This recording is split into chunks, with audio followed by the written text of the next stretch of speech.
May be hard to believe, but this week marks 5 years since the uprising in Baltimore after Freddie Gray's funeral. And this forced the governor to activate the National Guard for the first time since the 1960s, and the city was placed on a curfew. Well, now 5 years later, we went back to the epicenter to speak with people about what has changed.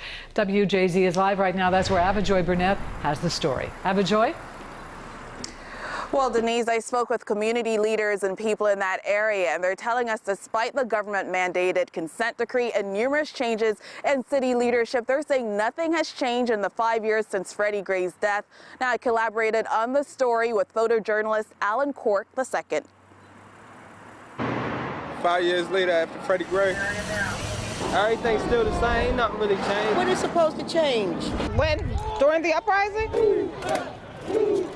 So what everyone else watched on television, we watched outside our door. Every camera in the world was in Baltimore at that time. The mass chaos and confusion and fear, it was overwhelming. We saw the city on fire.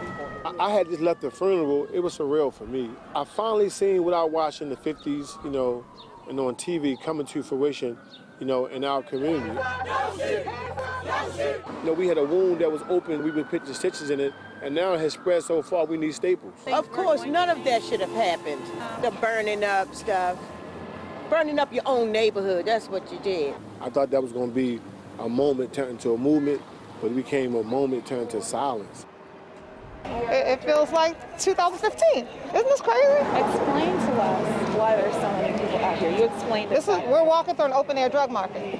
This is all drug buying right now. Here it is now. We 5 years later, and you look at the corner, and this is a pandemic, and they still out there now, suffering from drug addiction or hopelessness. It's like when there's an international camera shining, yeah, there are elected officials and everyone walking through and doing safety checks and, making certain you have what you need. But when the cameras go away, there ain't nothing changed. They doing the same stuff. After Freddie Gray I wanted to see that the officers and the government actually do something to work with the people. I feel as though it shouldn't be a separation.